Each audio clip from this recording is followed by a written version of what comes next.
Começou? Bom, boa noite, gente.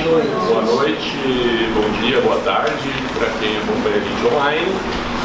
Vocês já me conhecem, né? Já dei 2 aulas. Meu nome é Felipe e sou professor de processo civil. Vamos continuar hoje com a nossa matéria. Na aula passada a gente começou a falar de atos processuais, deu teoria geral dos atos processuais e começou a falar de atos em espécie. A gente falou dos atos de comunicação, né, da citação, intimação e das cartas. Vamos hoje então dar sequência a esse estudo dos atos processuais e vamos entrar no procedimento propriamente dito. Vamos começar na petição inicial. E vamos começar na petição inicial e vamos falar de contestação, réplica e, se possível, vamos chegar, o plano pelo menos é chegar até a audiência de instrução e julgamento. Antes, peraí, para lá que eu tenho que apontar.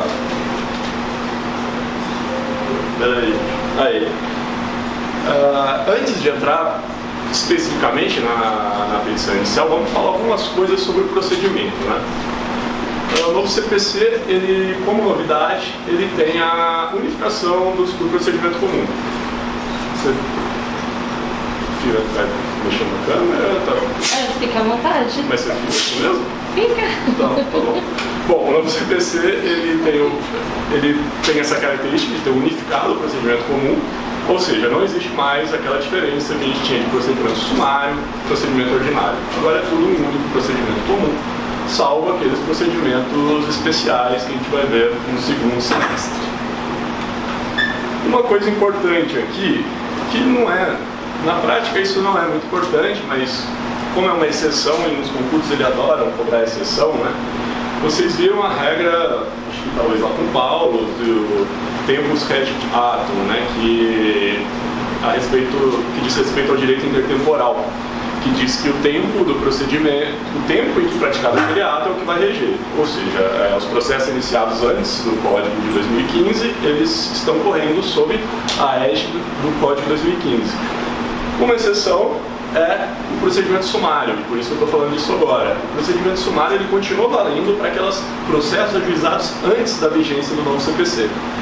Então, como a gente tem aí nem 1 ano de vigência do novo CPC, pode ser que ainda tenha algum processo correndo pelo rito sumário, mas a tendência é que, quer dizer, quando esses processos acabarem, o rito sumário também vai acabar com ele. Coitado. Outra característica do procedimento comum. O procedimento comum é residual. O que é isso? Existem os procedimentos especiais que são a regra para aqueles casos específicos, quer dizer, a ação possessória, ela é regida pelo procedimento da ação possessória.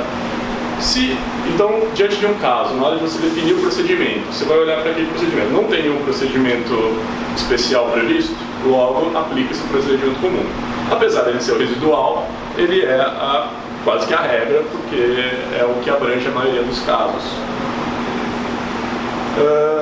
Acumulação de pedidos com procedimentos distintos, outro ponto que a gente tem que tratar. Bom, a gente vai falar de acumulação de ações hoje, mas já é bom a gente adiantar isso.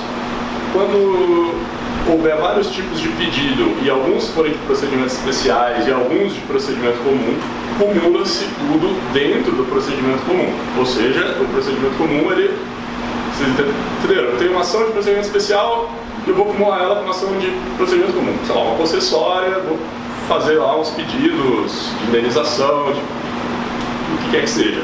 Vou fazer tudo dentro de um grande procedimento comum, e esse procedimento comum vai se adaptar a essa parte que eu coloquei em verde, sem prejuízo do emprego das técnicas processuais diferenciadas. Ou seja, você vai adotar o procedimento comum, mas vai aplicar dentro do procedimento comum as técnicas diferenciadas dos procedimentos especiais.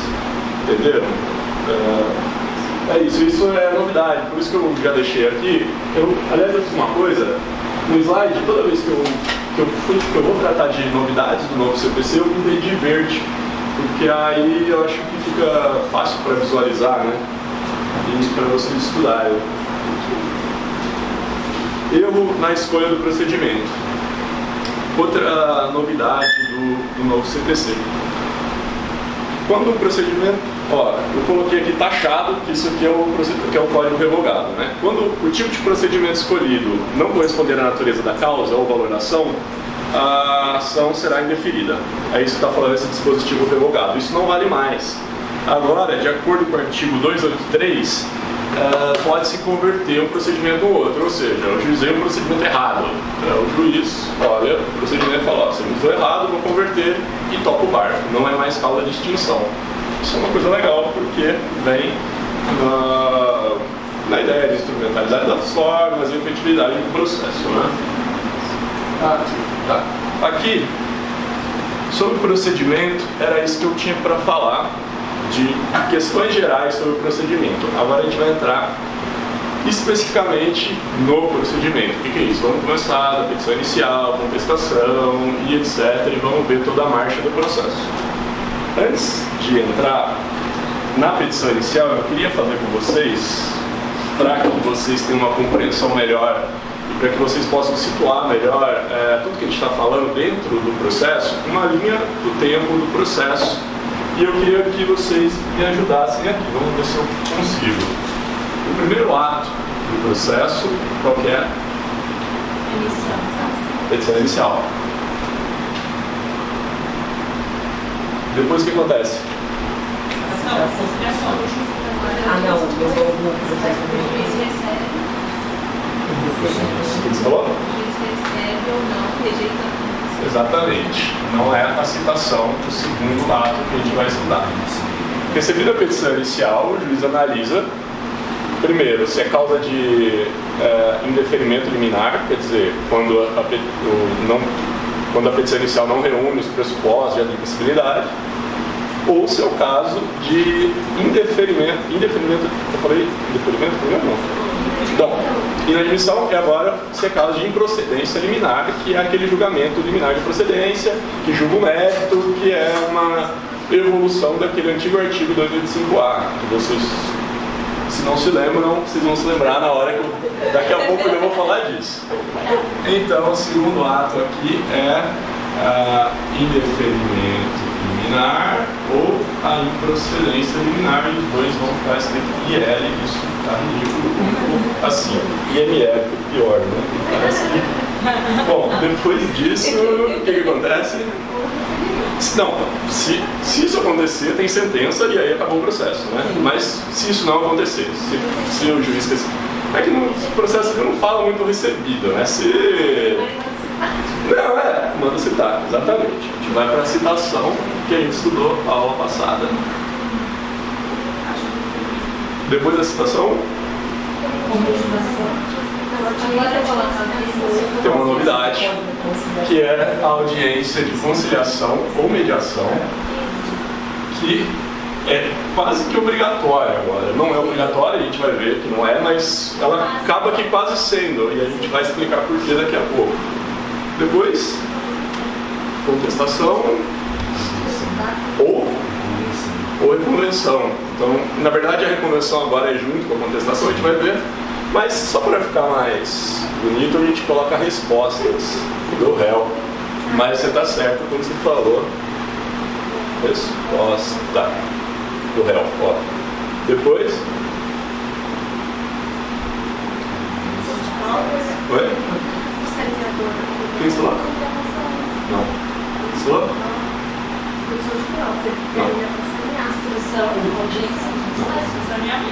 Alguma coisinha. Pode acontecer ou não. Réplica. Pode acontecer ou não, mas via de regra acontece. Réplica. E a gente vai ver quando acontece ou não também. Estou fazendo isso para deixar um suspense, assim, sabe? Eu anuncio, que vocês ficarem interessados. Nossa, eu tô louco para chegar na réplica. Réplica. Passou a réplica. Saneador ou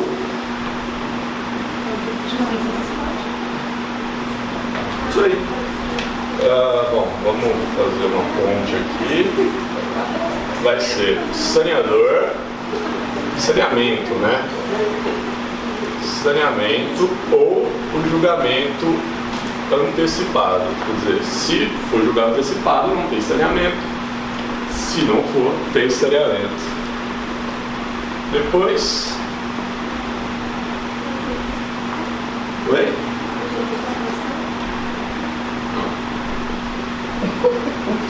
Tá certo. Depois, na verdade, tem uma fase instrutória, né? A audiência de instrução, ela vai vir depois, porque pode ter provas que são produzidas fora da audiência de instrução, então elas são produzidas antes. Então, vamos colocar aqui provas.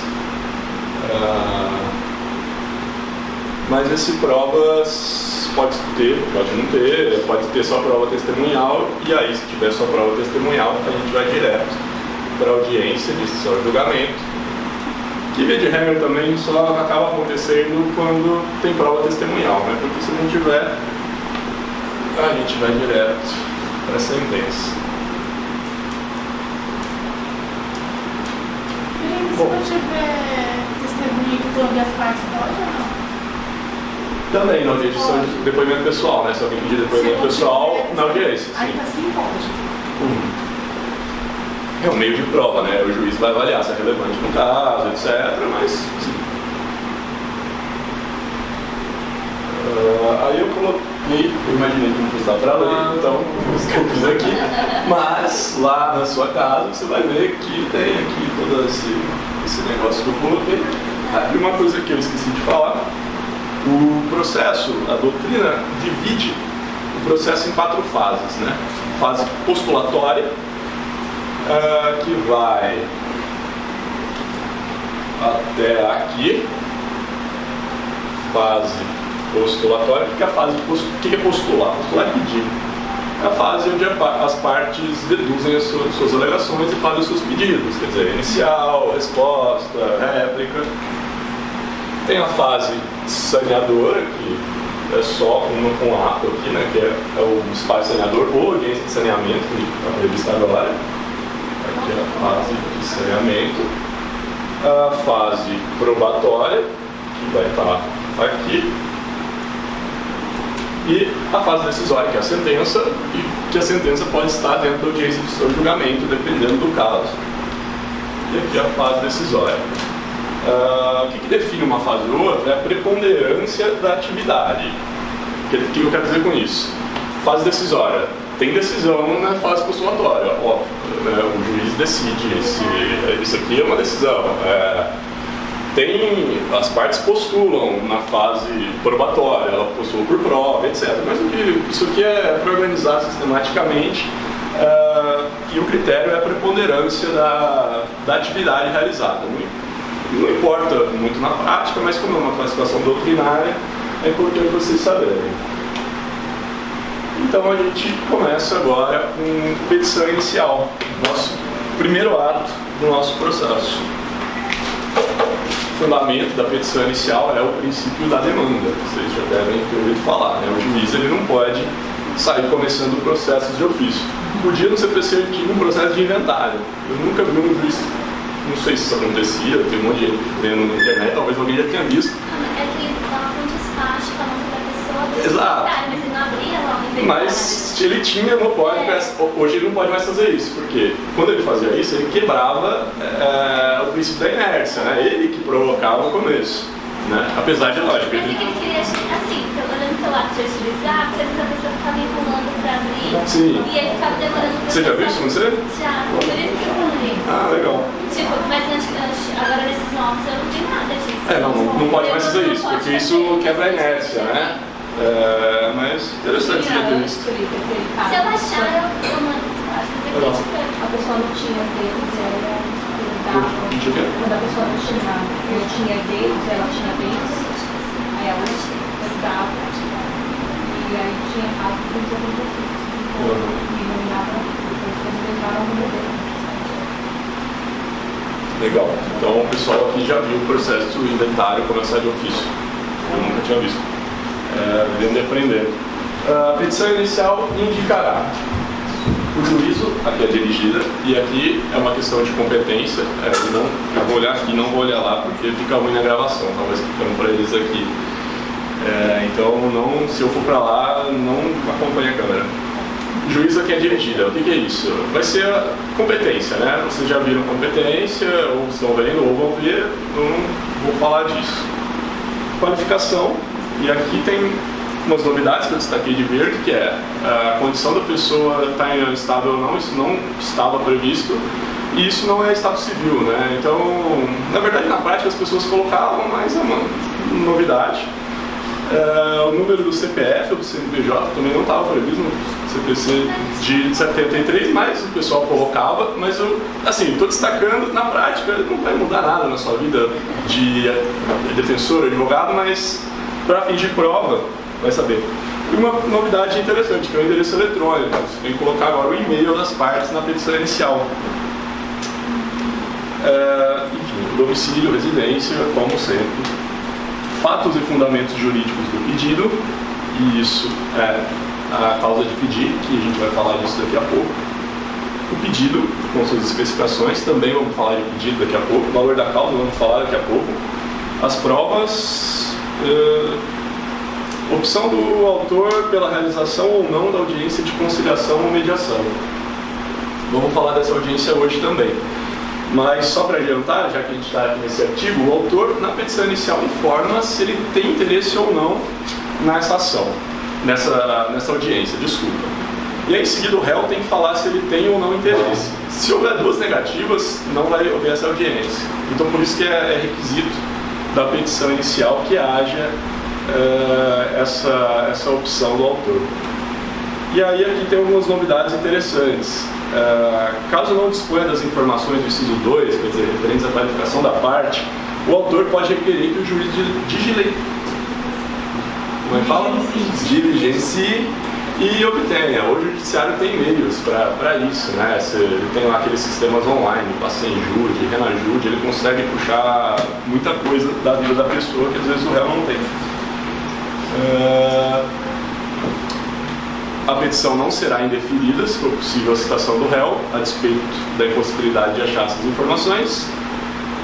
E se for impossível o acesso, se a obtenção dessas informações, a qualificação das partes, tornar impossível ou excessivamente oneroso o acesso à justiça, diz aqui o novo parágrafo 3º que a petição não será indeferida. Eu fui dar uma pesquisada no que o pessoal está falando desse parágrafo e eu achei eles citando assim, uns exemplos de ação processória, que não pode identificar direito a galera, e eu achei bem zoado, né? Porque, quer dizer, você vai poder usar isso aí para falar, não consigo achar os dados da galera, vamos citar e... paciência. A petição inicial será instruída com os documentos dispensáveis, então quer dizer, no momento... Via de regra, tem exceções que vão ver na aula de provas, mas via de regra, no momento de trazer prova documental, é a propositura da ação. Aqui, eu copiei tudo que eu tinha feito, não serve para nada esse slide aqui, obrigado. Eu estou falando do slide 6 para quem está online. 7. Valor da causa. Regra geral para, já que a gente vai ver os artigos, mas a regra para definir o valor da causa, o benefício econômico pretendido na ação. Vocês têm que guardar isso, que se vocês estiverem na dúvida ali, sempre vai ser o benefício econômico pretendido na ação. Tem uma outra exceção que a gente vai ver já. Quais são as repercussões desse valor da causa? Primeiro, a repercussão fiscal, quer dizer, custas, que no caso dos nossos assistidos da Defensoria Pública, na grande maioria das vezes eles não pagam as custas porque são beneficiados da justiça gratuita. Multas, tem várias multas no nosso código e eu coloquei aí no slide para vocês os artigos sobre litigância de má-fé, atentatória à dignidade da justiça, que são calculadas com base no valor da causa. E uma coisa para você servir o valor da causa que não serve mais para a definição do procedimento, porque agora não tem mais o procedimento sumário, que é para algumas causas, lá dependendo da matéria, e algumas outras causas abaixo de tantos salários. Não existe mais isso. Serve ainda para definir se vai ser da competência do juizado especial civil ou não, né? Mas para definição de procedimento dentro da justiça comum não serve. Novidades, e isso aqui é importante, sempre que tem novidades eu acho que é importante, porque eu acho que pode ser objeto de questão. Expressa a previsão de que o valor da causa pode ser controlado de ofício agora. Se o juiz olhar para a petição inicial e falar tá errado aí, ele pode corrigir. Havia polêmica se podia ou não, o código resolveu. Não existe mais a impugnação ao valor da causa. Não sei se vocês se lembram dela, mas ela morreu. Agora, a impugnação ao valor da causa, ela deve ser alegada na preliminar de contestação. Bom, aqui estão os artigos que falam do valor da causa. Não vale a pena a gente ficar lendo, depois vocês dão uma lida, não vale a pena a gente passar em tudo. Esse fato do juiz poder mexer no valor, ou questionar, seria impugnação de ofício? Uma correção de ofício, né? Porque o juiz ele não impugna, ele determina. Mas na prática, sim, ele altera de ofício. Na verdade, quando ele manda corrigir, aí vai ter que diferença. No nosso caso, não vai ter, mas quando é fora, vai ter a diferença para recolher, né? Ele vai continuar para recolher. E o correto, talvez eu tenha anotado isso em algum lugar, talvez não. E o correto seria, né, à luz do novo artigo 10º, do artigo 9º, que ele tinha a parte antes, para se justificar por causa daquela questão de que agora não se pode mais tomar uma decisão contra uma parte sem que ela seja previamente ouvida. Então, se isso for repercutir negativamente na esfera do autor, que é no caso que a Cristiane falou, de ele aumentar o valor da causa e a parte tem que recolher mais, é justo que ele ouça a parte antes de fazer isso. Bom, aí o artigo 291, que é a regra geral, toda causa será atribuído o valor certo, ainda que não tenha conteúdo econômico. Ainda que não tenha conteúdo econômico. O que é isso? Causas de valor inestimável. Quanto vale uma guarda de uma criança?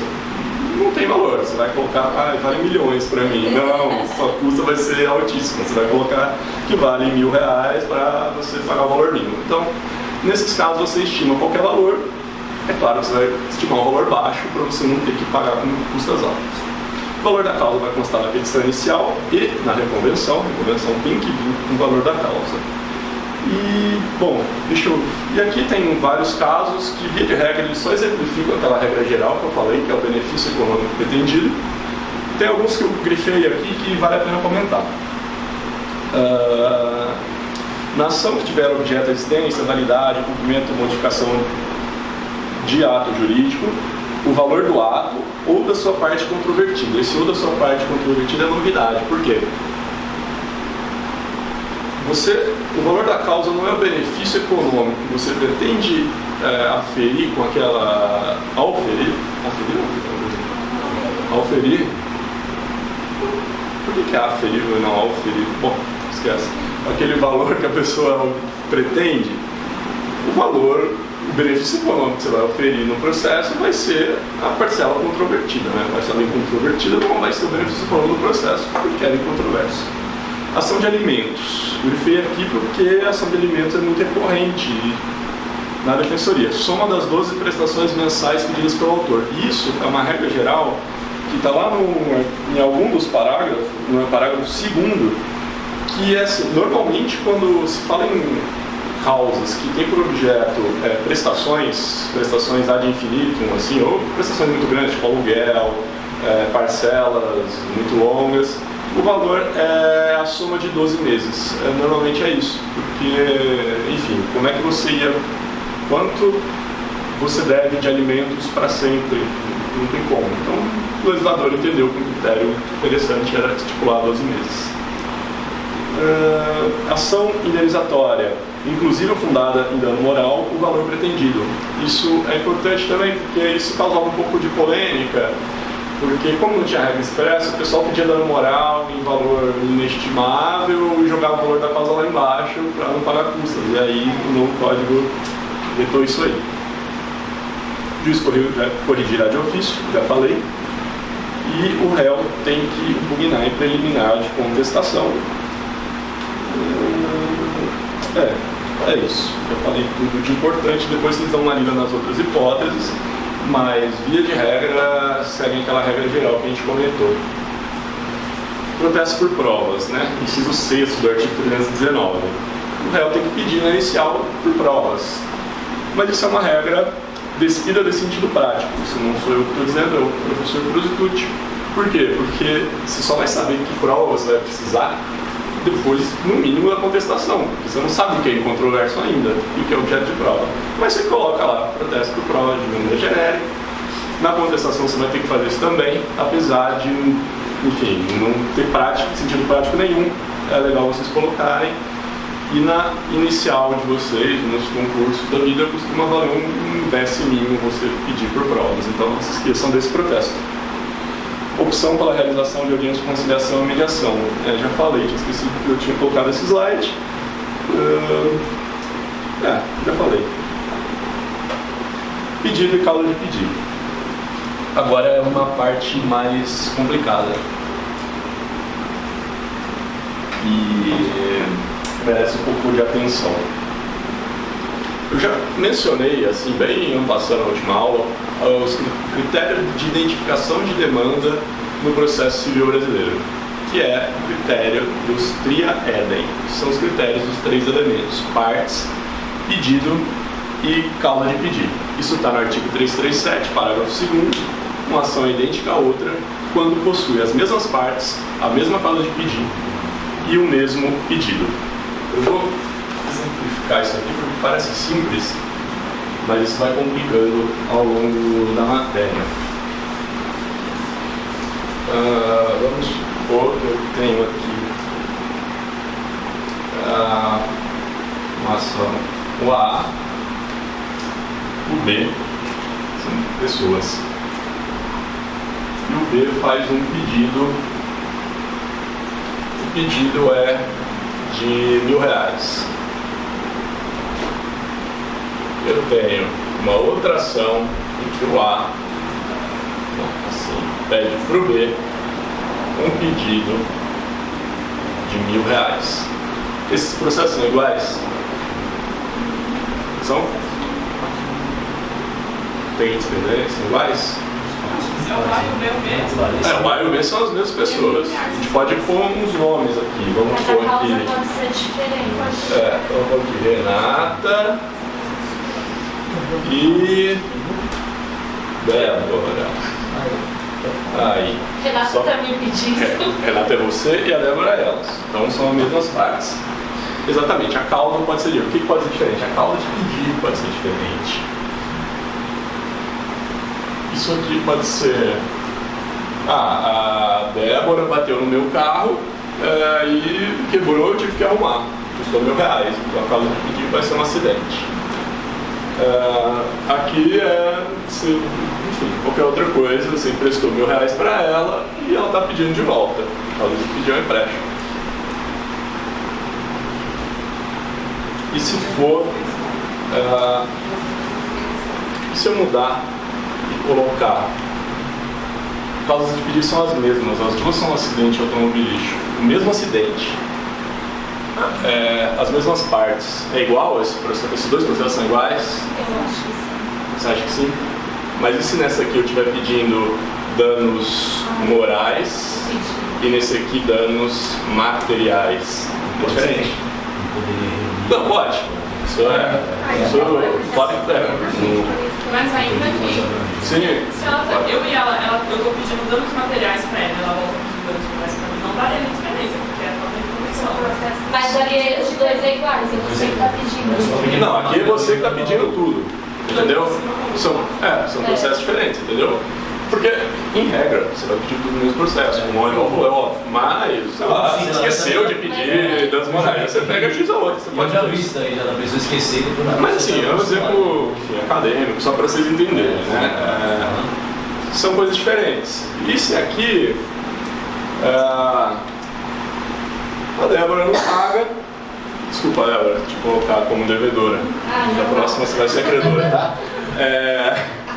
A Débora não paga, e aí mas a Débora tem um seguro com a seguradora, e então a Renata vai vir em cima da seguradora, a mesma ação, a mesma causa de pedir, o mesmo pedido, o mesmo acidente, quanto a seguradora, uma ação diferente. Então, sempre que houver diversidade de um dos elementos, a gente vai ter um processo diferente. Tá fácil ainda, né? Muito complicado, gente. Me averte. Bom, vamos falar então da causa de pedido, que é o fundamento do pedido. Depois vamos falar de pedido, mas por enquanto vamos centrar só na causa de pedir, esquece os 3 elementos por enquanto. O que é a causa de pedir? Segundo que eu venda, né, um dos pais do processo italiano, é um estado de fato de direito que é a razão pela qual se exerce uma ação, ou seja, é o fundamento da demanda. Artigo 319, inciso 3º, causa de pedir, então, segundo o artigo 319, inciso 3º, é fato mais fundamento jurídico. Fato, chamado causa remota, fundamento jurídico, chamado causa próxima. Preciso decorar para a próxima, para a remota? Eu sempre esqueço, mas vai ficar na sua prova, então tente decorar. Fatos. Todo mundo sabe que é fato, todo mundo sabe que é fundamento jurídico, mas coloquei aqui um conceito legal, dinamarco, se quiser decorar e impressionar o seu examinador. Fatos são segmentos da história ou eventos da vida aos quais o demandante atribui a eficácia de lhe conferir o direito alegado e a necessidade da tutela jurisdicional postulada. Fundamentos jurídicos, por sua vez, são a demonstração de que os fatos narrados se enquadram em determinada categoria jurídica e de que a sanção correspondente é aquela que o demandante pretende. Qual a finalidade da causa de pedir? Duas: individualizar a demanda e identificar o pedido. Quer dizer, você tem que interpretar o pedido à luz da causa de pedir.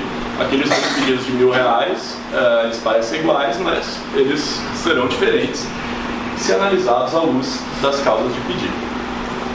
Mas, como tudo processo pode ser sempre mais complicado, existem teorias sobre isso, e aí eles ficam debatendo, o que é.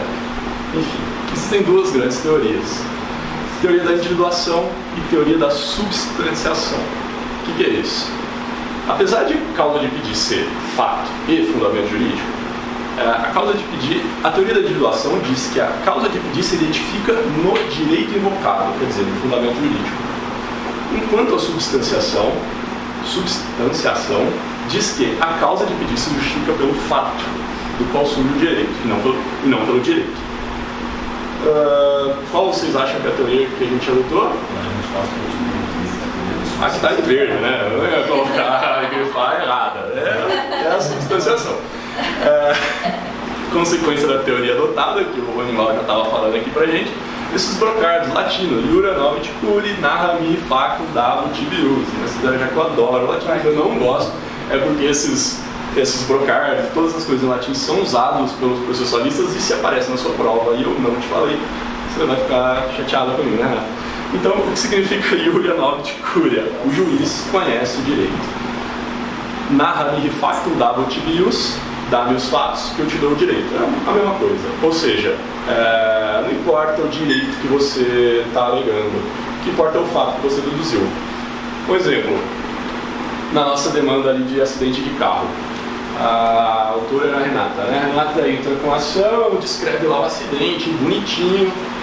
Só que aí lá no fundamento jurídico ela começa a invocar o CDC, vários artigos de responsabilidade do CDC, lá. Aí o juiz olha e fala, não é CDC, né, amigona? É Código Civil. O que ele faz? Ele indefere? Não, ele ignora a sua fundamentação jurídica e ele usa o Código Civil. Agora, se alegar os fatos errados, ele pode inventar novos fatos? Não, ele está vinculado aos fatos que você apresentou. Por isso que a gente adota a teoria da substanciação. Aqui não se verifica a STJ, apenas para citar essa jurisprudência, um pouco antiga, mas não se verifica a alteração da causa de pedir quando se atribui ao fato ou ao conjunto de fatos qualificação jurídica diversa da originalmente atribuída. Agora, vamos complicar mais um pouquinho. Bom, a gente tem até aqui que causa de pedir é identificada pelos fatos alegados. Mas quais fatos alegados? Quer dizer, a Renata faz lá uma petição inicial falando, olha, era terça-feira, estava chovendo, eu estava indo para o curso, estava um pouco de pressa, e aí estava no meu carro novo, que eu tinha acabado de comprar, aí veio a Débora, toda apressada, e passou no sinal vermelho e bateu no meu carro. Todos esses fatos são essenciais, quer dizer, não, existem fatos relevantes e fatos completamente irrelevantes, como o seu carro se renovou ou não. Vai ser importante para o valor da indenização, mas, enfim, não é o nosso problema. E existem fatos que são secundários, mas que servem como indícios de prova e tal. Então, a doutrina distingue entre fatos essenciais e fatos secundários. E já que vocês vão ver que isso é muito importante. E aqui eu coloquei um exemplo. Ação de indenização por ato ilícito. Você imagina que houve uma briga, aqui, vamos mudar de exemplo. A Francisca e a Denise começaram a brigar e saíram na facada. Nossa!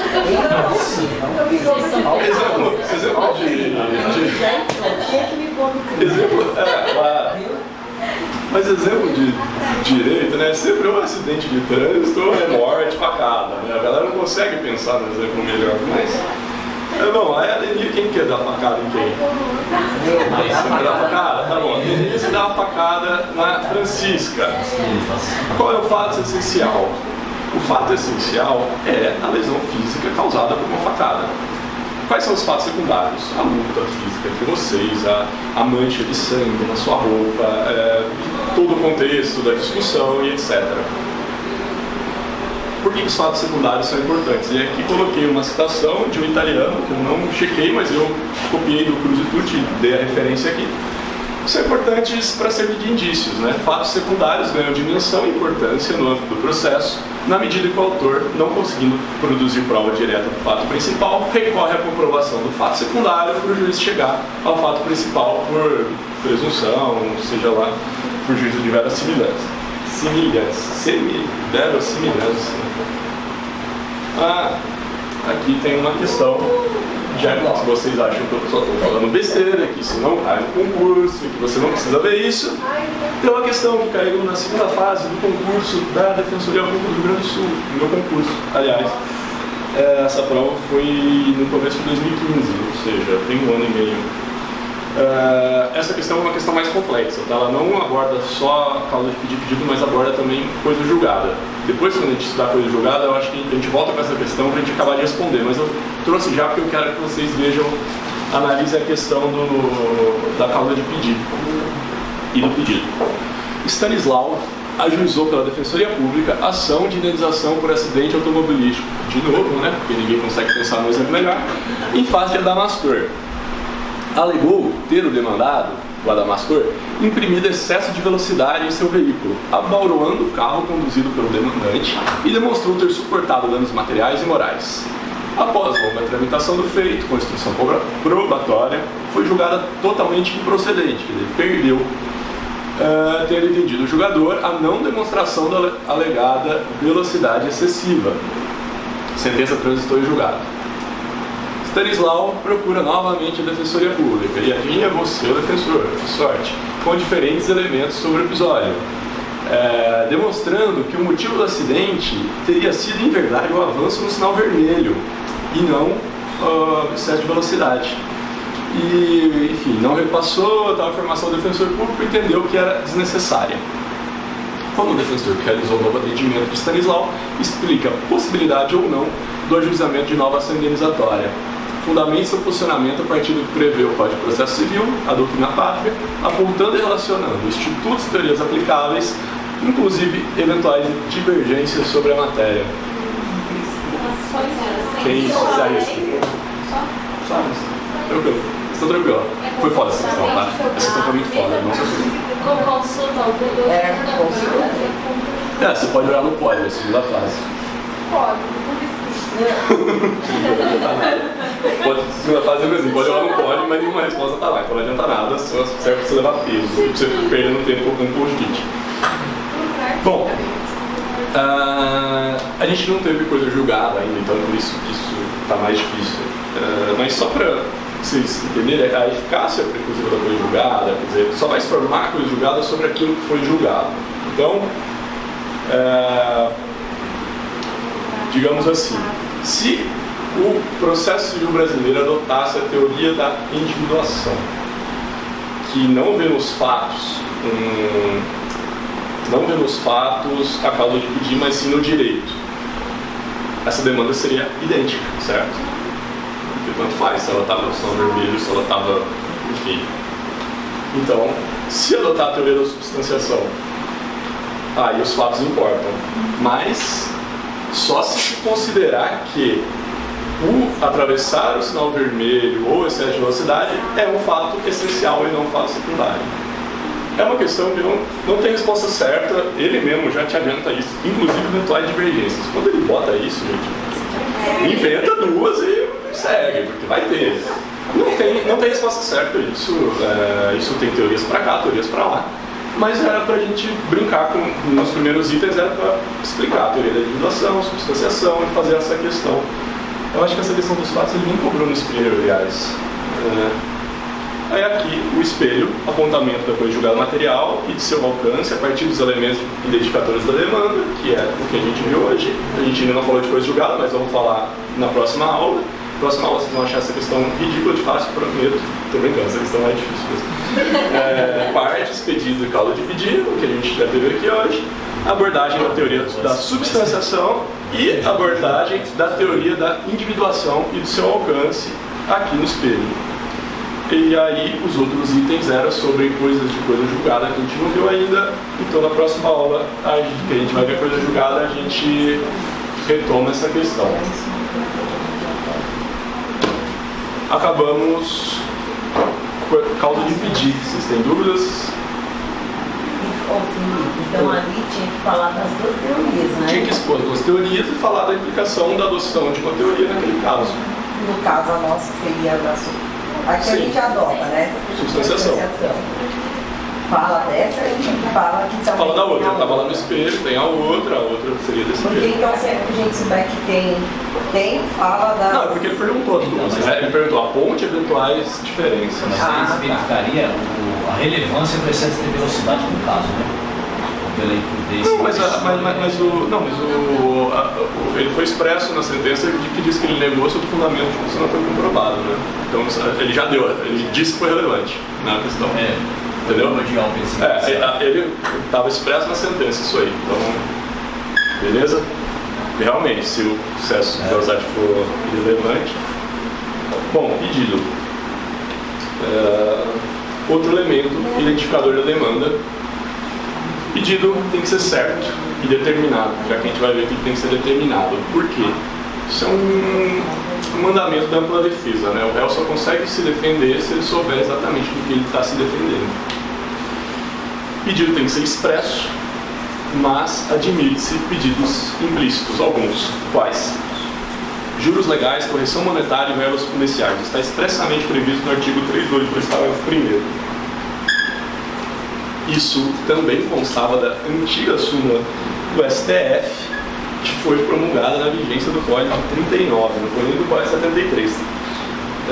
Mas isso já é uma coisa que se aceita há muito tempo, porque você sempre vai pedir juros, correção monetária e honorários, né? E aí tem um julgado recente do STJ também, falando a mesma coisa. Outro pedido implícito. A inclusão de prestações sucessivas. O que é isso? Artigo 323. Ação que tiver por objeto cumprimento de obrigação em prestações sucessivas, estas serão consideradas incluídas no pedido, independente de declaração expressa do autor. O que isso significa? Ajuize uma ação de cobrança de alimentos, prestação de aluguéis, que seja, só que no curso da ação as prestações estão vencendo, né? Essas prestações estão incluídas no pedido, ainda que não expressamente pedidas. Porque senão você teria que ajuizar uma ação por mês, né? Não ia dar certo. Só um minuto. Diferença entre... É uma diferença acadêmica também, mas que vale citar a diferença de obrigação periódica, sucessiva ou continuativa. A obrigação periódica ou sucessiva é aquele contrato parcelado, de locação, financiamento, e a prestação continuativa é aquela que não tem termo certo, quer dizer, aquela que você não sabe quando vai acabar. Por isso, por exemplo, é a prestação de alimentos, né, que pode falar. Nada? Não, achei que você estava pensando. Pedido deve ser determinado, então.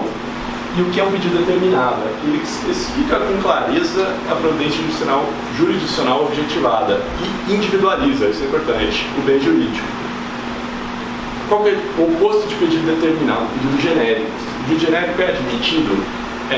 Em alguns casos. E a gente já vai ver os casos no próximo slide. Mas são alguns casos que, a priori, não é princípio individualizar o bem pretendido.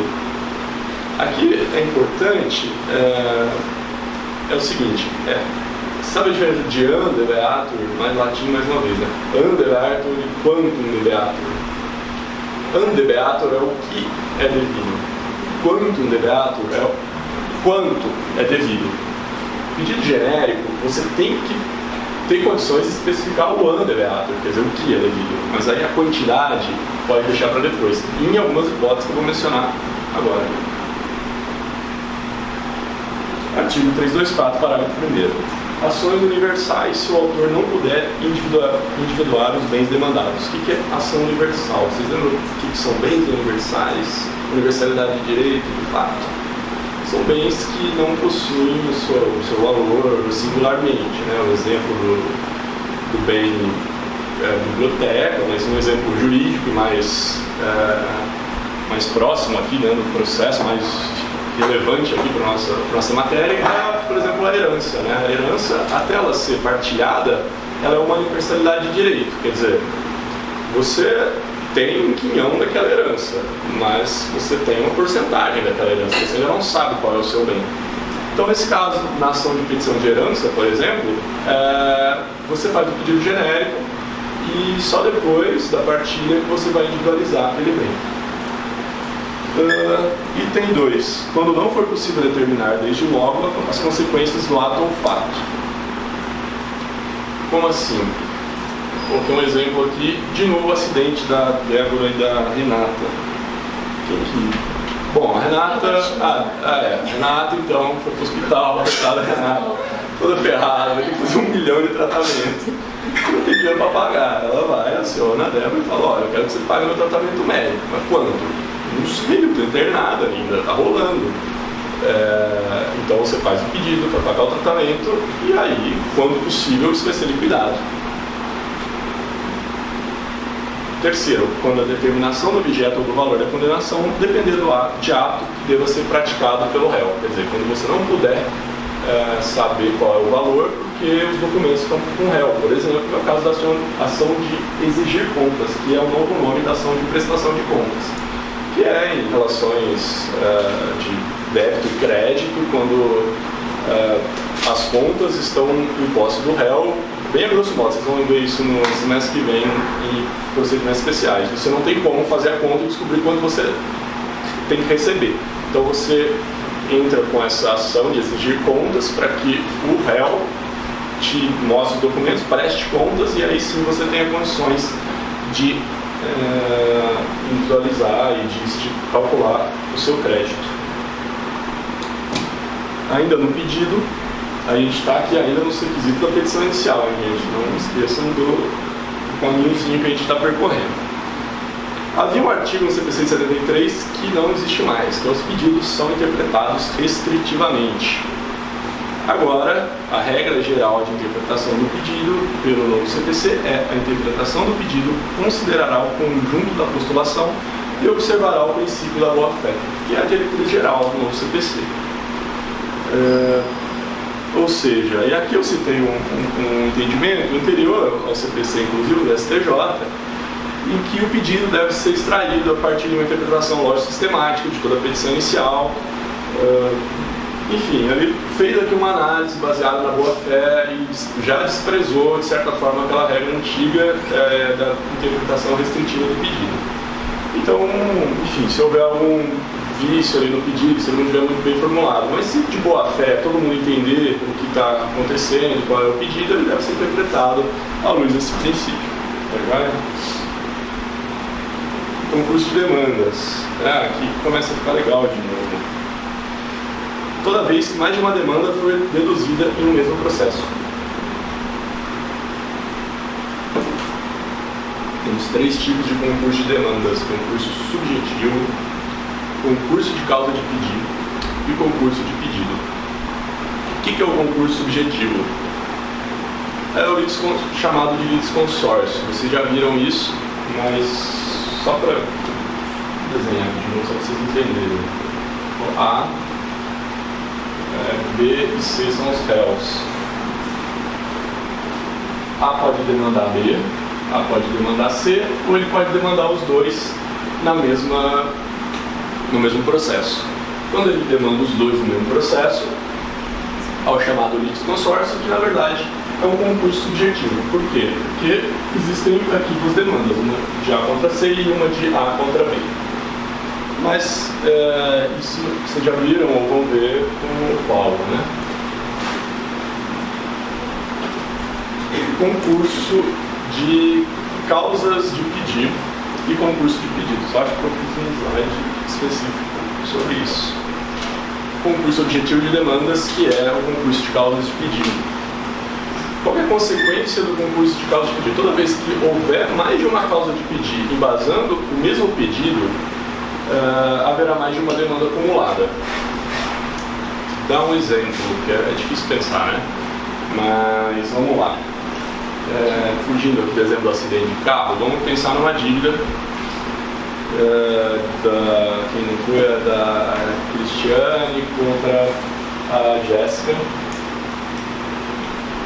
Elas fizeram ali um contrato e que a Jéssica, como ela vem em todas as aulas, aliás, parabéns online para a Jéssica e para a Débora, que nunca faltaram no curso. Deixa eu filmar já. O quadrinho aí, verdade, eu esqueci trazer uma estrelinha para vocês. Bom, brincando, parabéns de verdade. Como a Jéssica vem em todas as aulas, assim, não falta, já anota tudo, quem que era a outra pessoa? A Cristiane falou: vamos fazer um contrato aqui, eu vou te dar aqui então, você vai anotar todas as aulas para mim até o próximo semestre. Beleza, acabou o semestre, a Jéssica entregou lá as anotações e a Cristiane não pagou.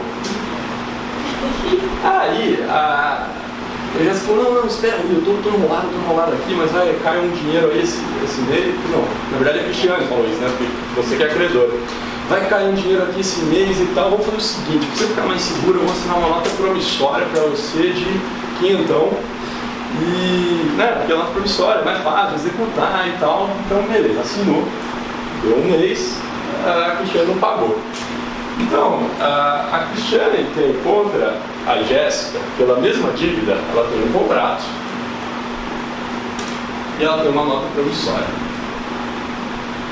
Isso aqui, eu não sei se vocês lembram lá de títulos de crédito, a nota promissória, ela é abstrata, a nota promissória, ela é independente da relação jurídica, da relação que deu origem a ela. Então, assim, na nota promissória, por isso é vantajoso o título de crédito, né? Você não pode opor exceções pessoais e várias coisas que vocês vão ver lá com o professor de título de crédito. Matéria super legal, né? Bom, mas enfim, o fato é que o fato dela ter uma nota promissória não impede ela de ajuizar uma cobrança baseada no contrato.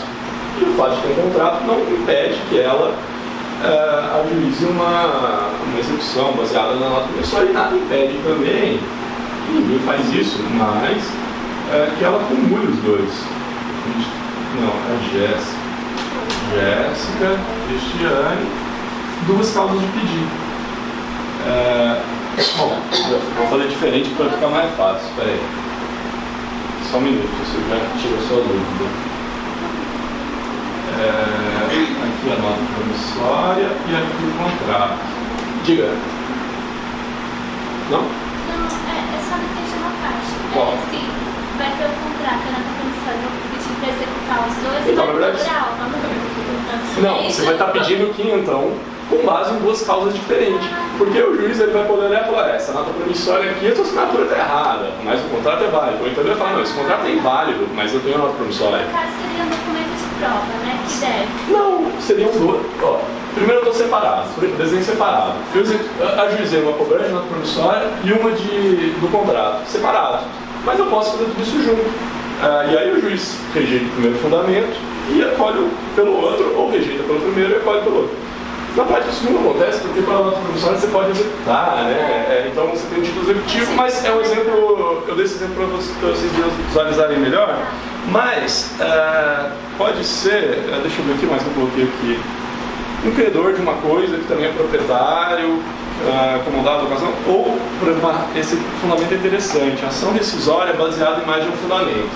Se quer rescindir uma sentença, tem lá as hipóteses de rescisão, né? Afronta a dispositivo legal, corrupção do juiz, pode ter vários fundamentos para rescindir a mesma sentença. Você pode ajuizar quantas rescisórias você quiser, desde que presente os fundamentos, ou você pode ajuizar uma rescisória só com um único pedido de rescisão baseado em todos esses fundamentos.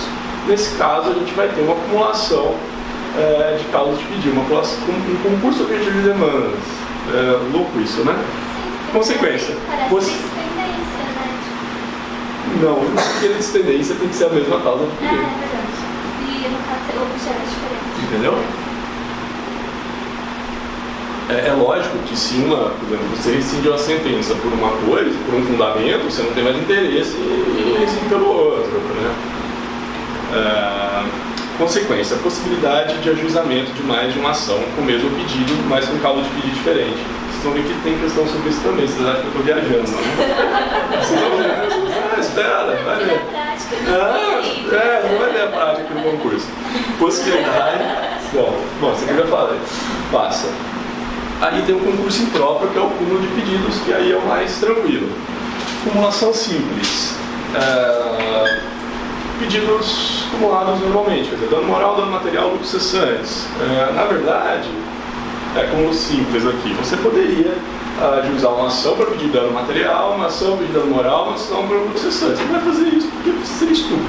Mas você fazendo tudo isso na mesma questão, na mesma ação, que é o que você faz sempre, é um concurso de ação, um concurso de demandas, de um cúmulo de pedidos.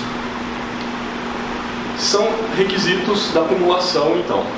Pedidos compatíveis entre si, e isso só da acumulação simples, tá? As outras não precisam ser compatíveis, a gente já vai ver. O juiz competente para julgar todos, adequado para todos os pedidos, o tipo de procedimento, e aí se não, tem aquele artigo que eu coloquei lá no começo, que vale aqui de novo, né? Se for procedimento diverso, fazemos tudo um procedimento comum. E aí esse parágrafo terceiro, a compatibilidade entre os pedidos não se aplica ao cúmulo alternativo ou ao cúmulo subsidiário, que é o que a gente vai ver daqui a pouco. Uma jurisprudência, o que é isso mesmo? Eu não lembro. É essencial.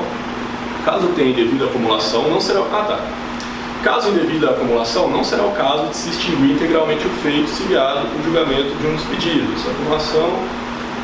Aqui. E aí, na acumulação imprópria, subsidiária ou alternativa, é possível a existência de pedidos incompatíveis entre si. Isso é óbvio. Isso está aqui agora.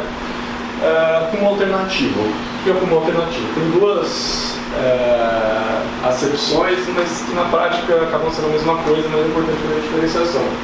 Pedido alternativo, segundo o CPC, será quando, pela natureza da obrigação, o devedor puder cumprir a prestação de mais de um modo. Se já tiver obrigações, pulou essa matéria, até agora. Mas vocês devem se lembrar das obrigações alternativas, que você pode escolher entre um cavalo ou um boi, e aí você pede os dois e vê o que acontece. Esse é um caso. Quando pela lei ou pelo contrato a escolha couber ao devedor, o que acontece? O autor pede os dois e aí o juiz dá o que o devedor escolher. Fora dessa hipótese, sempre que o autor for indiferente à obtenção de um outro pedido, quer dizer, você simplesmente é indiferente. Comprei um apartamento, a consultora não entrega. Você pede, me entrega um apartamento logo, me devolve a grana. Para você, nessa hipótese, tanto faz. Isso é um pedido alternativo. Qual que é a consequência disso? Isso é bem importante.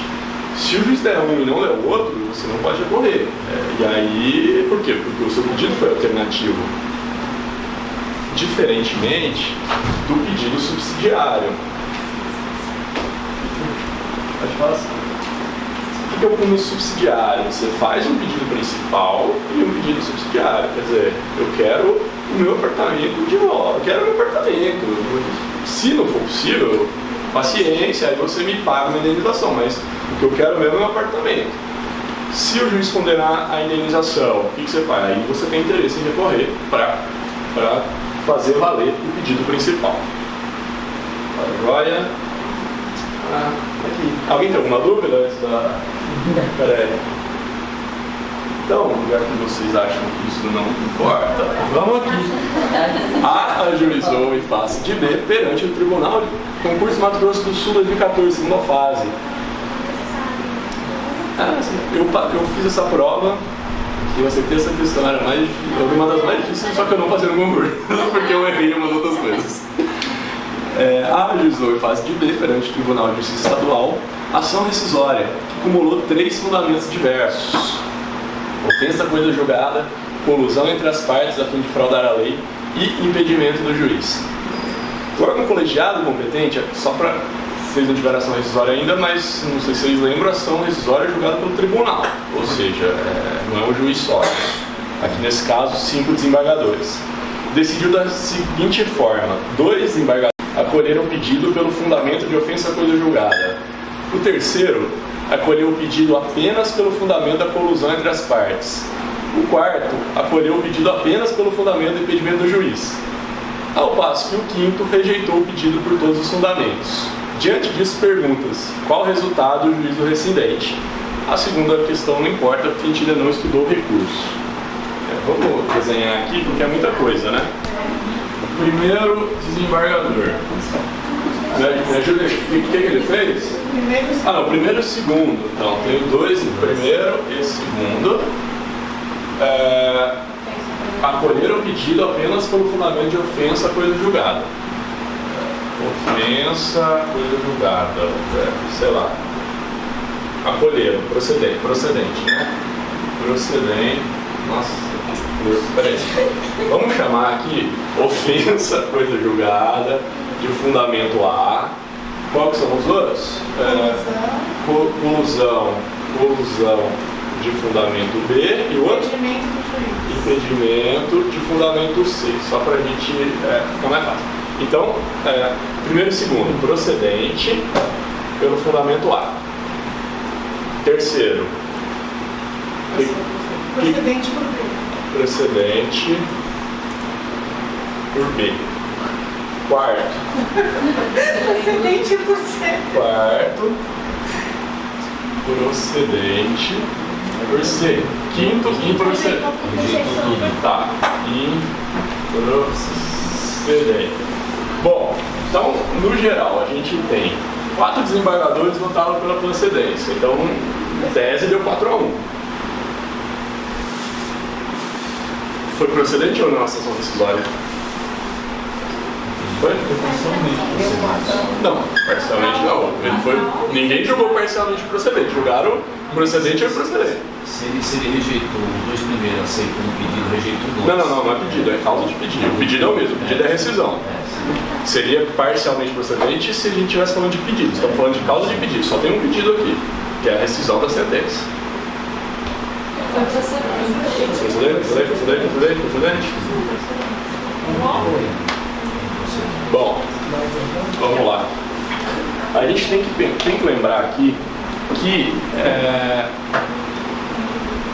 isso aqui é uma hipótese de concurso de ação por pluralidade de causa de pedido.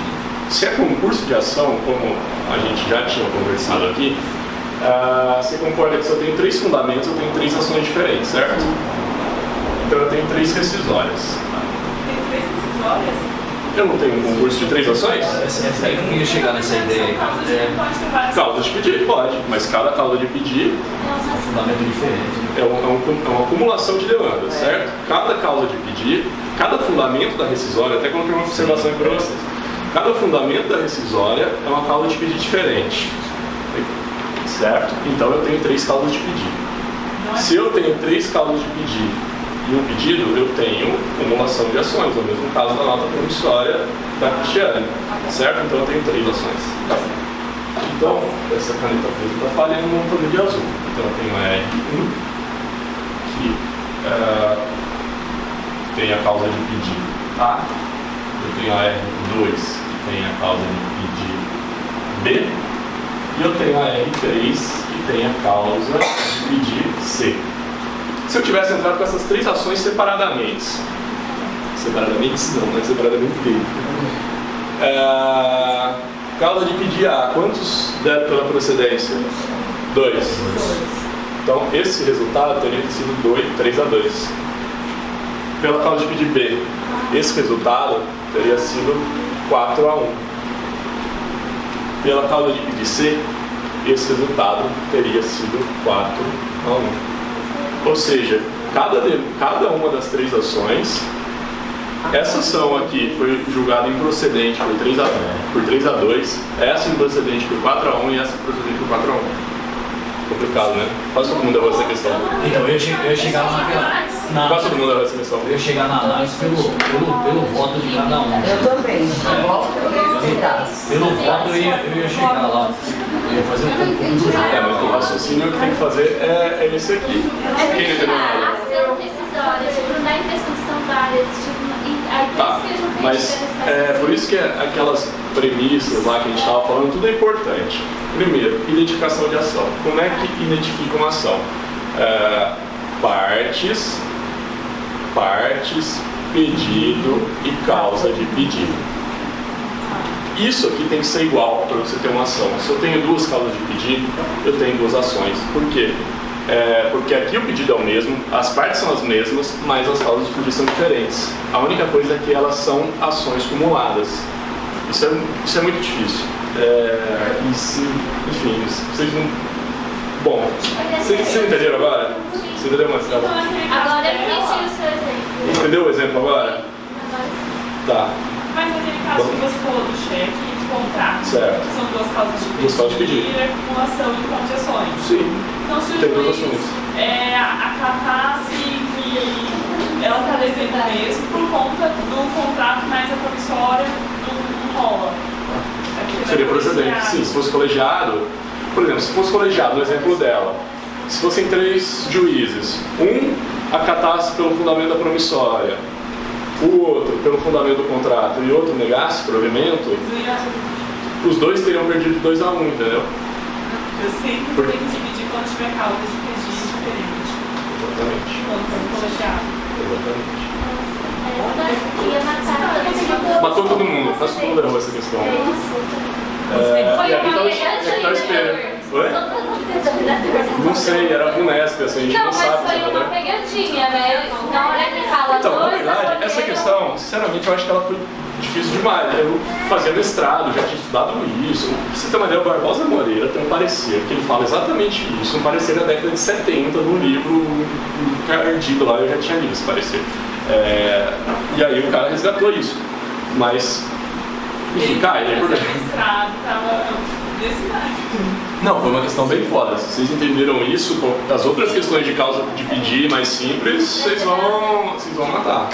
Não, mas esse desenho foi precedente, Foi procedente. Foi. Sim, tudo é precedente. Então, mas eu acho que se a gente pensasse assim da lógica, 2 desembargadores acolheram, Esse era o pulo do gato na questão, porque se você for pensar, foi 4-1. Só que você está somando demandas diferentes, você está somando ações diferentes, não vai, são coisas diferentes. Isso acontece na prática. Na verdade, não, só para corrigir, o Tribunal de Justiça aqui em São Paulo, no regimento interno, tem uma previsão que prevê exatamente isso. Fala, quando acontecer isso aqui, o juiz tem que deixar isso meio explicado no acórdão, tem que fazer o dispositivo separado, mas isso tem no regimento. Mas se vocês quiserem, eu procuro para vocês, eu fiz um trabalho sobre isso uma vez, mas eu nunca vi isso na prática. Se isso não tivesse caído na prova, eu nem teria trazido para vocês, mas caiu num concurso do ano retrasado, né? Então, de defensoria. Então,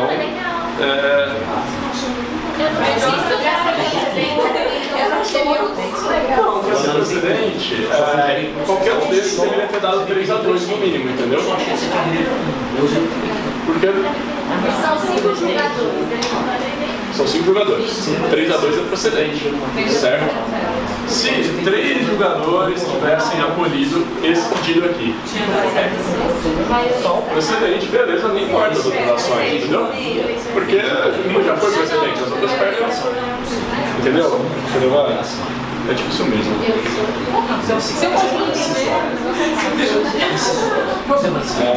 Bom, agora, galera, você está com dúvida? Eu tô, isso aí é louco. A gente foi no intervalo, então Tá, pode ser? beleza. Só isso aqui também. Tá. Beleza. Vamos dar seguimento. Não dá pra ver aqui, mas o que está escrito nesse quadradinho verde escuro indeferimento ou improcedência liminar. Então acaba no petição inicial. Se vocês têm dúvida quanto à petição inicial, tirando do Adenilson, que é essa dúvida que eu vou tirar no intervalo.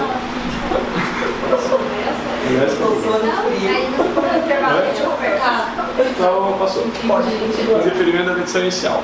Bom, quando a petição inicial vai ser indeferida, e aqui indeferida liminarmente, né? naquela linha do tempo que a gente fez, a primeira coisa que o juiz faz, que ele deveria fazer pelo menos, é analisar a petição inicial para verificar se, eu estou falando no celular, se os requisitos estão presentes. Quando ela vai ser indeferida? Quando ela for inepta, e já vamos ver o que é uma petição inepta. Quando a parte for manifestamente ilegítima ou o autor carecer de interesse processual. E aí vocês já viram na aula do Paulo, eu acho, condições da ação, se isso ainda existe ou não, interesse e legitimidade, certo? Não atendidas as prescrições dos artigos 106 e 321. Artigo 321. O artigo 106 é um artigo que fala de capacidade postulatória, de representação pelo advogado. E o artigo 321, a gente vai ver daqui a pouco, ele é um artigo, deixa eu ver o que ele fala mesmo. A gente já vai chegar nele, não se preocupa.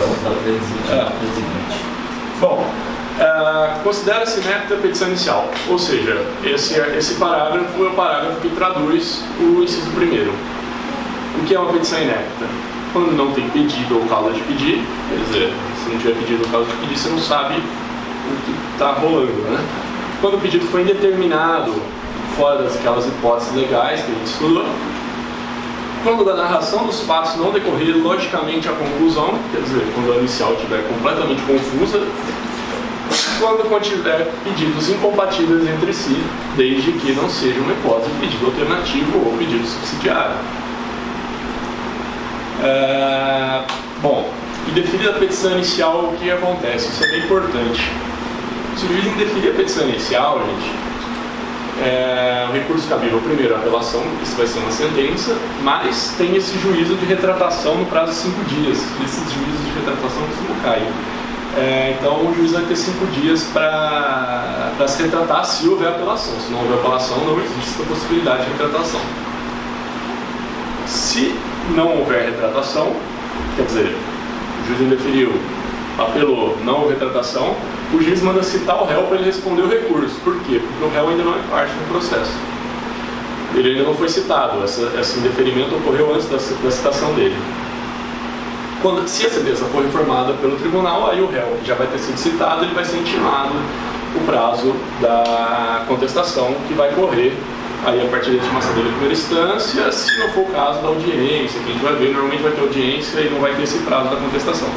Não interposta a apelação, o réu vai ser intimado do trânsito em julgado da sentença. Essa é a melhor hipótese para o réu, ele está na casa dele tranquilão, e aí ele descobre que ajuizaram o processo contra ele e o cara já perdeu. Perfeito. Artigo 321, que eu falei que estaria próximo. O juiz, ao verificar que a petição não preenche os requisitos do artigo 309 e 320, que artigos são esses?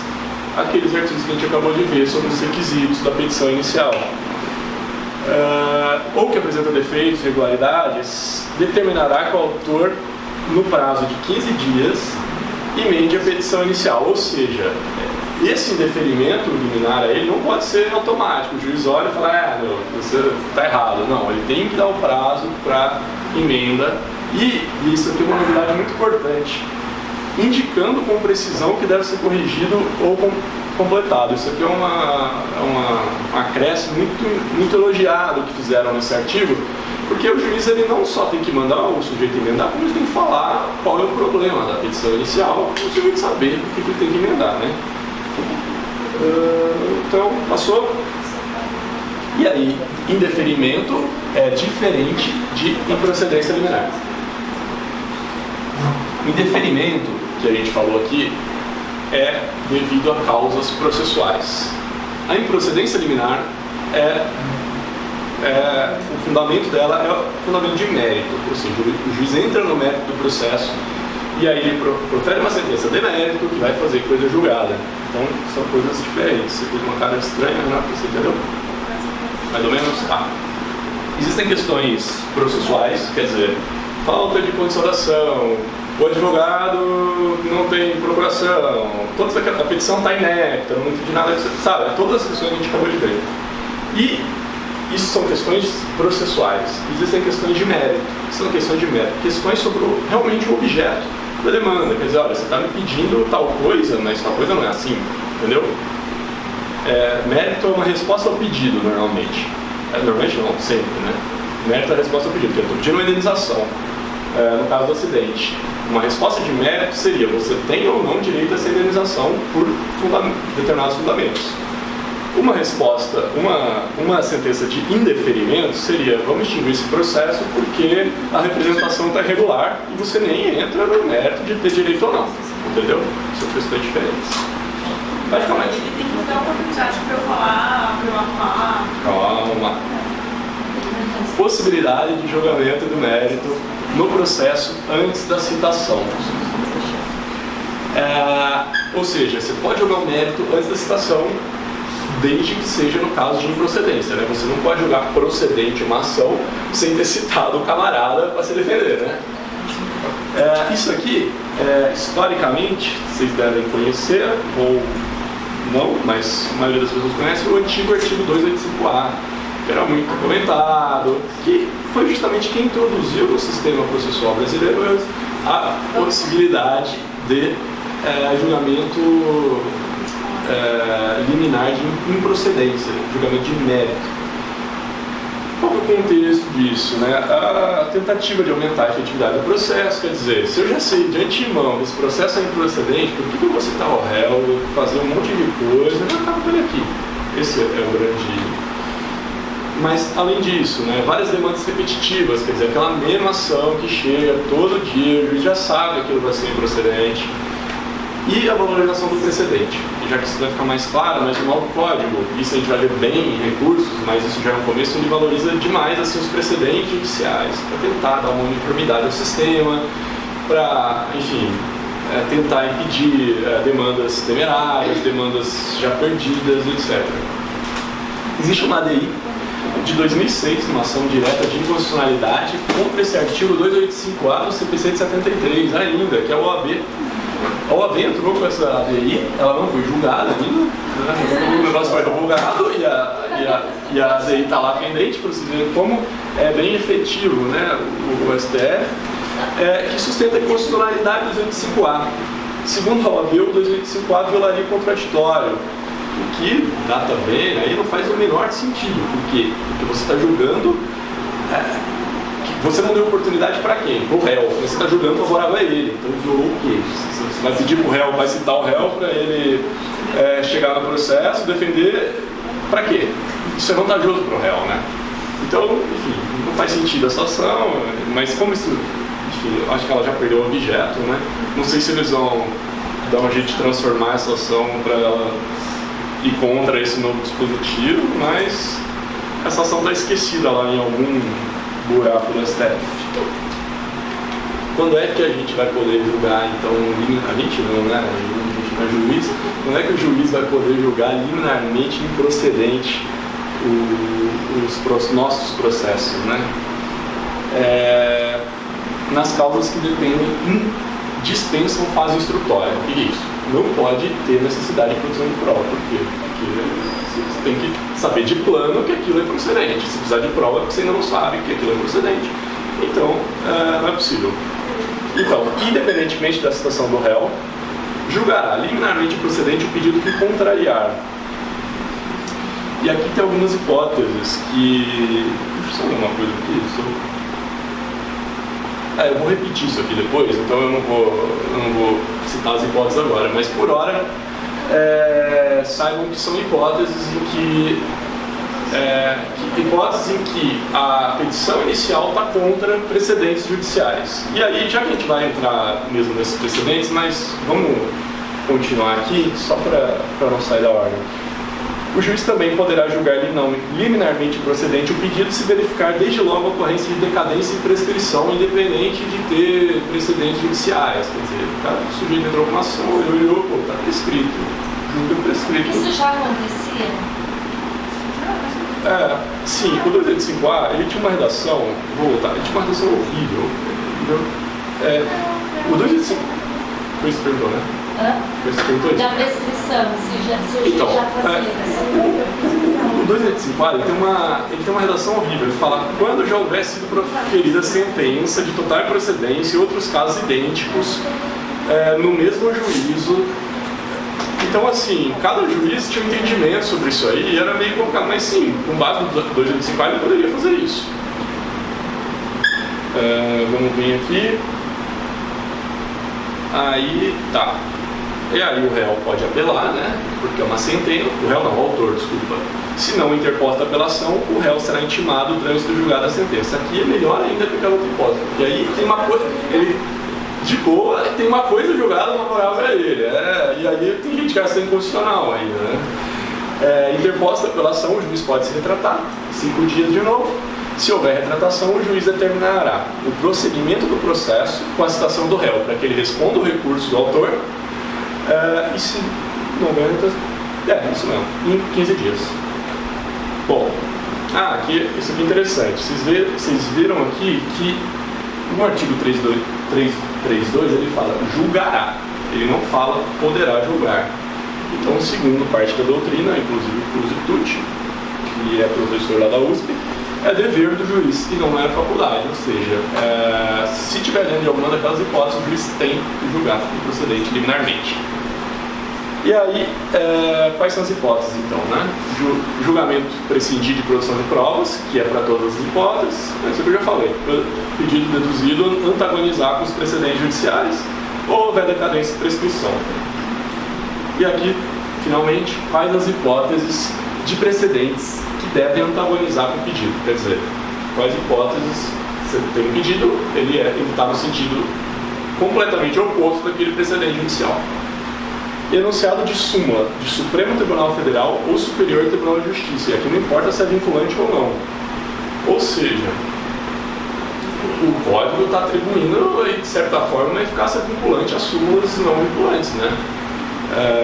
Esse código ele vem muito, vocês vão ver o semestre que vem na aula de recurso, ele valoriza demais esses precedentes.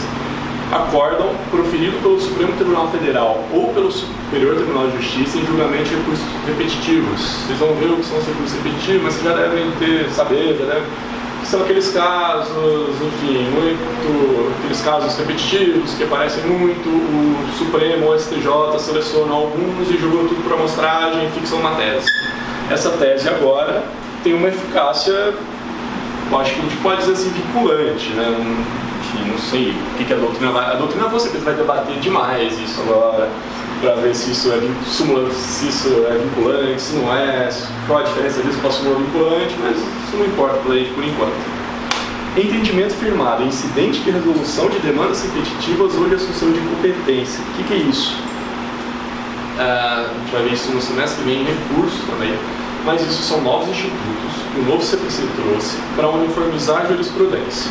Por enquanto, basta saberem isso. São casos determinados em que, se o tribunal vê, que alguém vê que tem várias demandas repetitivas também, suscita-se esse incidente ou essa assunção de competência, uma coisa parecida com o julgamento de recursos repetitivos pelo STJ e STF. Tá? Isso a gente vai ver depois, mas por hora aguardem que o julgamento desses casos é fundamento para a procedência liminar do pedido. E a última hipótese, enunciado de súmula de Tribunal de Justiça sobre direito local. Qualquer súmula de TJs sobre direito local. O que é direito local? Direito municipal e direito estadual. Ou seja, súmulas do TJ de São Paulo sobre Constituição estadual, sobre qualquer lei estadual ou municipal, tem essa eficácia vinculante aqui para fins de procedência liminar. Eu recomendo que vocês decorem esses incisos, porque é cara de concurso esses incisos aqui. Não vai subir nada, né? Oi? Tipo, não vai subir nada. subir. Tipo, não vai poder criar por quase nada, né? Porque tem tanta coisa já. Então, mas o código ele vem mesmo com... A ideia do código, não sei se vai pegar, isso só ninguém sabe, mas a ideia do código mesmo é vincular os precedentes mesmo. Isso lá no semestre que vem a gente pode debater se isso é bom ou ruim, mas não é objeto dessa aula. Então é melhor deixar para depois. Recurso cabível. Contém procedência liminar, apelação, porque é uma sentença. Já falei isso também, né? Não interposta apelação, o réu é intimado, trânsito em julgado. Se interposta, tem juízo de retratação e a citação do réu para contrarrazões ao recurso. A aplicação dos artigos 9º e 10º, que a Renata disse que tem que aplicar lá no começo, sim, né? Eu acho que sim, não tem muita resposta certa, mas para o Zitude, por exemplo, depende que sim. Aquela ideia também do contraditório de não poder proferir decisões contrárias a uma parte sem antes ouvi-la, né? De uma parte a juízo uma demanda e de repente vem uma sequência de procedência sem ouvir. O código quis evitar isso. Então, acho, e o Zitude também, que se aplicam quer dizer, ele acha e eu sigo ele, né? E os artigos 9º e 10 do CPC. Aqui, conversão da ação individual e coletiva. Isso não existe. O que eu coloquei aqui foi vetado, mas é importante vocês saberem por quê. O que era isso? Isso foi vetado, tá? Não existe. Então, o que eu vou falar aqui não existe. Queria-se colocar essa conversão da ação individual em coletiva. O que era isso? Se percebesse as partes ali, a defensoria, o Ministério Público, o juiz, percebessem que tinha várias ações repetitivas ou várias ações que pudessem se caracterizar um direito individual homogêneo, ele poderia converter ações individuais em coletivas. Essas ações individuais em coletivas. Isso acontece nos Estados Unidos. E isso é debatido há muito tempo pela doutrina, isso do processo coletivo, tem centenas de artigos defendendo isso aqui, e colocaram isso no código, mas foi vetado pela presidência. Acho legal citar, porque, enfim, vai que alguém cobre alguma coisa no sentido disso aqui, vocês sabem que isso foi vetado. Isso, nem coloquei as hipóteses aqui, porque é mais para vocês saberem mesmo, tá? E aí, um exercício. É um exercício mais simples que os outros agora, tá? Vamos lá. Prova DPE Bahia 2016. Essa prova é de no mês passado, sei lá, 2 meses. Esses dias a prova. Mas você foi olhar. Oi? Mas agora você vai acertar. Sobre a petição inicial, seu indeferimento em procedência liminar do pedido é correto. Então ele está pedindo a correta, né? Indeferida a petição inicial, o autor poderá interpor agravo de instrumento, facultado ao juiz no prazo de 5 dias retratar-se. Boa. Nas causas que dispensem a fase instrutória, o juiz, independentemente da citação do réu, julgará liminarmente improcedente o pedido que contrariar enunciado de súmula do Supremo Tribunal Federal ou do STJ. Parece, né? Eu, quando estou resolvendo, essa aqui parece que está certa. Quando eu estou resolvendo, primeiro está errado, eu já boto um X. Essa aqui eu faço um tracinho, para que vai que tem uma que eu também acho que está certa, né? Então vamos fazer um tracinho nela aí, para a gente voltar nela depois, caso tenha outra que pareça estar certa. Depois da citação, o autor não poderá editar ou alterar o pedido, ainda que haja consentimento do réu. Falei isso na aula passada, né? Vocês lembram dos prazos? Até a citação, o autor pode mudar a vontade. A partir da citação... Oi? Não, ele pode... Não. Depois da citação, ele pode com o consentimento do réu. Depois do saneador, não pode, em hipótese alguma. Então aqui ele falou que depois da citação, ainda ele não pode. Na verdade, se fosse depois do saneador, estaria certo. Letra D. Se o juiz verificar que a petição inicial não preenche os requisitos legais, deverá determinar a intimação do autor para que, no prazo de 10 dias, a emende ou a complete, não cabendo ao magistrado apontar qual erro. Ele vai apontar, Exatamente, tem esses 2 erros. O pedido deve ser certo, nele estando compreendidos os juros legais, a correção monetária as verbas de sucumbência mais a fixação de honorários depende de pedido expresso. Que fácil. Pô, tá vendo? Se tivesse tido essa aula antes do concurso, você tinha matado. Literalmente. Próxima música. É que você teve aula agora, mas...